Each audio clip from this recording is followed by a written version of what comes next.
Well, air in the tires, wheel weights on the front, and a load. It worked. Going downhill, you can actually use the steering wheel. Going up the slightest little incline, you use the turning brakes. So you could use another couple 100 pounds on the front. Do I want to use it taking out to the field? Maybe not, I don't know. But I can get her around the yard here, real slow and easy. And actually, once we're out in the field, it's probably fine. Probably use something a little bigger to move it out there, like we did last year. I'm working on getting this thing off. We had a leaky here last year and found out why. It's because, you know, I don't understand companies. First they get the stuff out the door. That's just a cast piece. There's no bushing, no bearing, no nothing. So, as you can see, there's a little wear to things. That much wear, the seal don't have a chance. That looks really nice in there, don't it? I think we're going to try to scrape some of that junk out of there. It's mainly getting loosened up because I've been beating on this. We got that one loose before this one. Well, you know, can't hold it with a crescent wrench, and it's 1 3/16. Guess what? Very few things are 1 3/16. Well, at least I don't have any wrenches that are, but I'm hoping, since this will fit it. Yay. Oh, hey, I got me I've got me some big freaking channels that are subscribed to me. They've been really, really, really, really nice to me, and I appreciate all that. But this morning I had a comment pop up, and I'm trying to think the name of the channel. I think it's the Shark Podcast, something like that anyway. It's Rob Sharkey. He does a little excerpt on RFD TV on Successful Farming's channel. He does stuff, and I thought that was pretty cool to see him pop up and make a comment. So hey, if you haven't checked him out, he only started his YouTube channel about a month ago or so, like 246 subs on it. He said in his podcast today that he got like 200, and I'm going, nah, dude, you're at 246. I think that's what it was. So let's see if we can get his channel up there. I mean, I've watched the man. I like watching him. I don't get to watch it very often, but I do. Kind of like a lot of things. I don't get to see stuff very often, but I get around. So anyway, excuse me. Go check him out. And old South Saskatchewan farmer, he put a deal up saying he wants to get me to 2,000 subs now. So I've seen at least 10 comments where people said, "Yeah, sorry about the junk hole. We start getting rid of some scrap, and most of that'll be gone." He's giving me really nice shout outs. And literally in the last day, I think I've gotten at least 10 subscribers from him. I mean, this is really going crazy. And one of those things like, well, I don't know what to think about it. And I told Andy Detweiler that Rob Sharkey left me a comment. That's cool. And Andy says, "Oh, I'm going to call him. Talked to him the other day. I'm going to call him and tell him you ought to be on a podcast." I don't know about that. Bad enough being in my own videos. And he'd ask questions, and I'd be like a stammering idiot and wouldn't know an answer to anything, even if I did know it. But anyway, I thought I'd throw this up and say that. I'll get you some more. Maybe I'll get some with this thing apart. I'm really hoping. I got a friend of mine that I'm hoping can machine that cast piece out, and we can get a press of bushing in there and actually put some brass to it instead of freaking metal on metal. I mean, there's a grease zerk there, but you know, it doesn't do much. And then the tensioner arm for the chain. Yeah, well, guess what? It's metal on metal too. Right there. There. I think that's that. I can't see the screen. See what we can do with that. If it's not a problem, I ain't gonna worry about it. But this part definitely is a problem, so I am gonna worry about it. And here, Ryan, old Straight Pipe Acres, sending me a text. So, and he's giving me some good shout outs too. So, check my Canadian friends out. And BCP Farming and Trucking, he threw a shout out in there again for me. These guys all made my live stream, which I really appreciate that. That was pretty crazy. I was thinking, oh God, we might see 5 or 10 people, and ended up being 70 people total. Every time the numbers went down, it's like, okay, at what point do we quit? We'd get down to 10 or 12, and boom, it was back up to 30 people on again. So almost 3 hours and 20 minutes was crazy. I think we finally shut her down at hit 10 people, and it stayed there for a while. I don't know how many texts and messages I've got. Everybody's saying how great it was to do, and I'm glad you guys loved it. I really am. I just figured it was going to be a flop or something, and it actually was pretty good. Had people from all over the world on there. It's like, really? And that's great. I appreciate it. So for now, I need both hands for this. I thought about setting the camera up, but God, then you'd be loud and you'd have to listen to it. And somewhere along the line, I'm down to pinch a finger or a thumb and talk like a Canadian or an Australian. That'd be even worse. Speaking of the Australians, don't forget Murphy Law. Old Murphy Law and his little channel. He's going to climb up there. We got to get him to show his face more often, though. He's a little shy, he says. His mom ain't shy. She'll get him in there. Old Mel, she's a good camera woman and funny. So, okay, I'm going to let this go for now. And I might throw some more shouts in here. We'll see. One of these days I'll figure out how to get them in a description, but for right now you're just going to have to look them up. Sorry about that.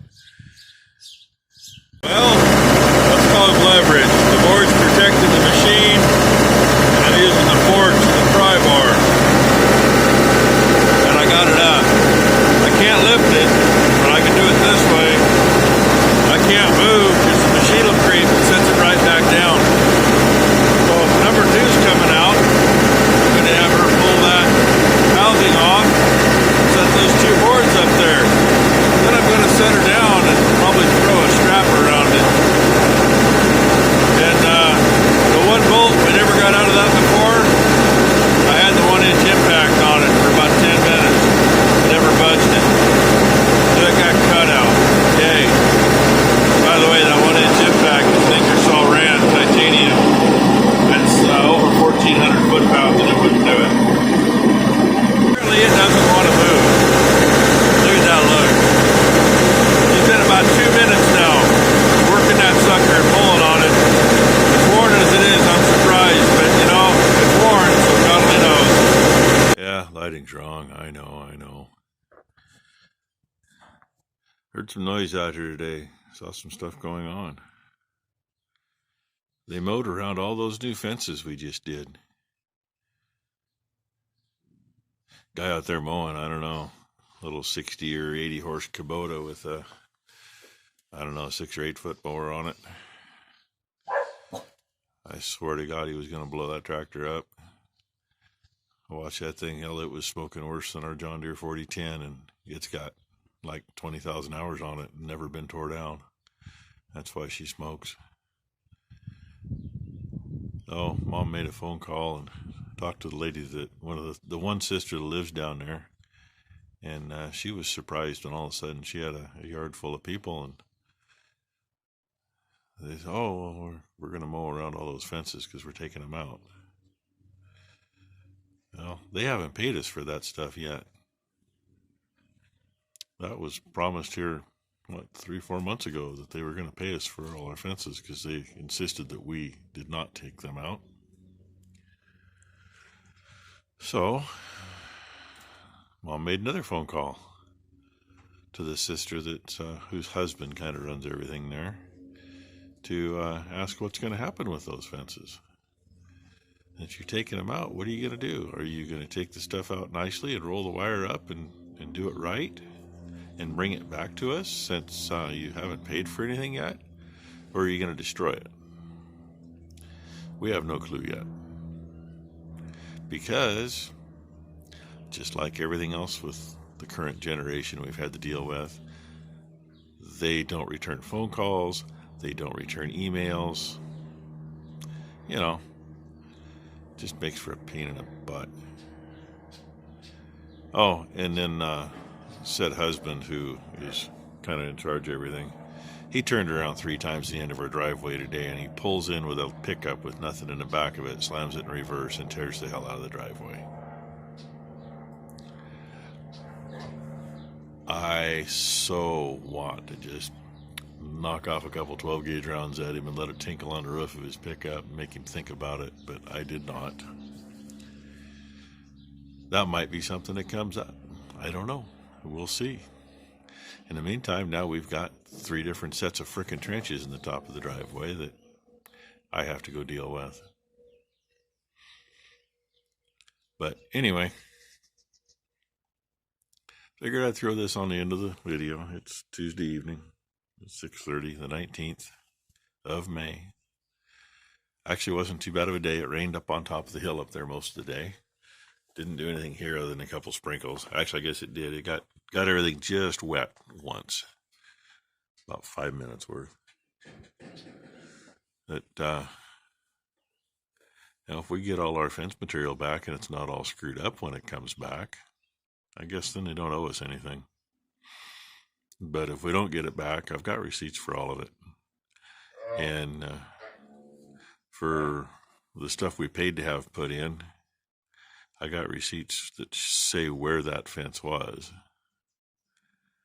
So, unfortunately, everything out there in the middle, all the cross fencing, we did. So I don't have any receipts that are directly to that except for the materials. But I do have receipts for the fence between that piece of property and the county property. It's not line fence with me, so it's not my responsibility, but we replaced it because our cattle were there. And for those of you that didn't know about this, we farmed that, have cattle on there and made hay on that for 40 years.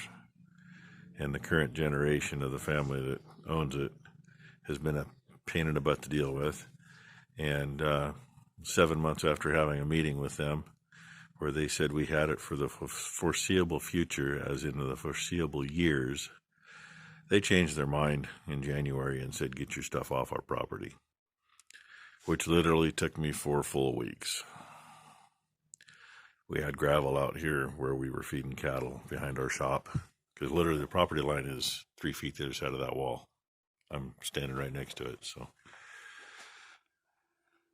And there was a couple piles of rocks, and we had creep feeders out here that were all on top of rock. Some of that rock was 3-4 feet deep.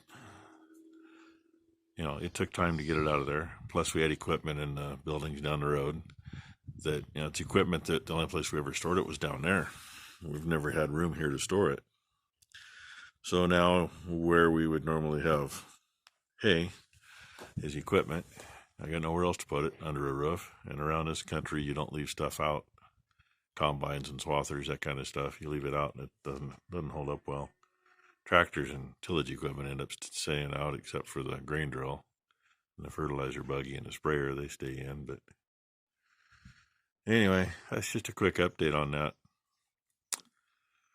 So we'll see what happens. Might have to say that they stole our fence. I don't know. Like I said, we got the receipts. They don't. I even got the receipts for the 2 people that wiped out a whole bunch of fence along the road. That's that much more, I got the receipts for it. Anyway, thank you for watching, everybody, and thank you to all the new subscribers. And hey, as always, I don't forget everybody. All of you, I appreciate it. See them down there munching on some trees. See if we can zoom in a little more. Yep, caught her red-handed. Okay. Hit the like and subscribe if you haven't yet. It would be appreciated. Ring the bell, and sometime YouTube will tell you that I put something up. Thanks, everybody.